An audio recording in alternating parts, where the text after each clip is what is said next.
قصة خاتم الشر، الجزء الأول من قناة خيال بلا حدود. بتمنى ليكم مشاهدة ممتعة. يلا نبدأ. آدم شاب بسيط في أول الثلاثينات، حياته كلها روتين ممل، شغل في شركة صغيرة براتب بالكاد يكفي، ومسؤوليات تقيلة شايلها فوق كتافه من بدري. ملامحه تعبانة، أحلامه قليلة، وأيامه كلها شبه بعض، لحد ما في ليلة حصل اللي ما كانش متوقع. آدم شاف حلم غريب، طريق طويل وسط نخيل، وعلى الجنبين علامات مش طبيعية، حجر شكله تمساح، بير قديم، وجدار واقع عليه نقوش فرعونية. وفي آخر الطريق ظهر كهف مظلم، نور أحمر خافت بيشع من خاتم شكله غريب. خاتم بسيط في شكله، لكنه كان بيبرق كأنه بيحتوي جواه قوة غريبة. آدم صحي مفزوع وقال لنفسه مجرد حلم، لكن الغريب إن الحلم اتكرر 3 مرات ورا بعض بنفس التفاصيل، وكأن الخاتم بينادي عليه. ساعتها قرر يخوض المغامرة، جهز شنطة صغيرة وسافر على نفس الطريق اللي شافه، وكل خطوة كان يتأكد إن اللي حلم بيه مش مجرد خيال، ده حقيقة.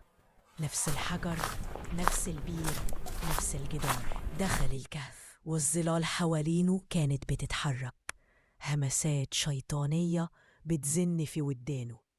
لقى تمثال ضخم برأس شيطان، وفجأة التمثال اتحرك لكن ما هجمش، بالعكس ركع قدامه وكأنه بيعلن إن آدم هو المختار.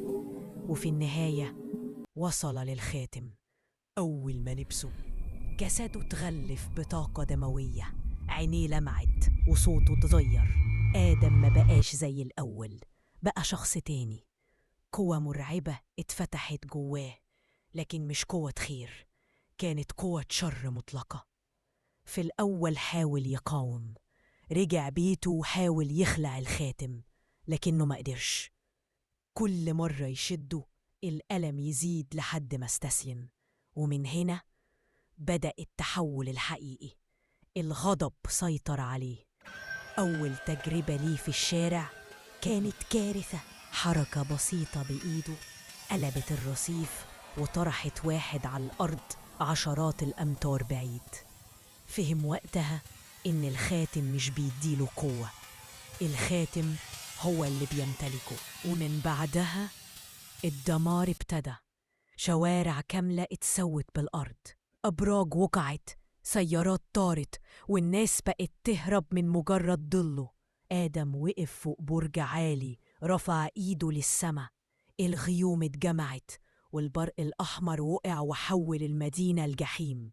العالم كله اتقلب، نشرات الأخبار اتكلمت عن تهديد للبشرية، الجيوش حاولت توقفه، دبابات، طيارات، لكن قدام قوة الخاتم كانوا ولا حاجة. بضربة واحدة مسح كتيبة كاملة. الخاتم كان لعنة، كل ما استخدمه الأرض نفسها بتصرخ، زلازل، تشققات، نار طالعة من تحت الأرض، وكأن العالم بينتهي على إيده. لكن مش كل البشر استسلموا.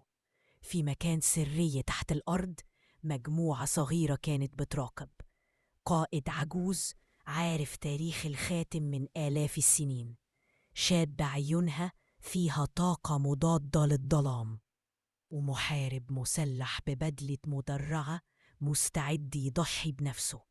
هدفهم مش بس يوقفوا آدم، لكن يدمروا الخاتم نفسه، لأن طول ما الخاتم موجود الظلام هيفضل حي.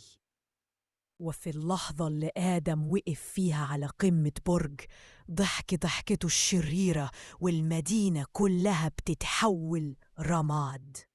ظهروا هم في الأفق واقفين متحدين، المعركة لسه ما بدأتش والعالم كله واقف على الحافة. السؤال دلوقتي، مين اللي هيكسب؟ خاتم الشر ولا مجموعة الخير؟ اعمل إعجاب للفيديو واشترك في القناة واستنى الجزء التاني من قصة خاتم الشر. كنتم مع الجزء الأول من خاتم الشر على قناة خيال بلا حدود.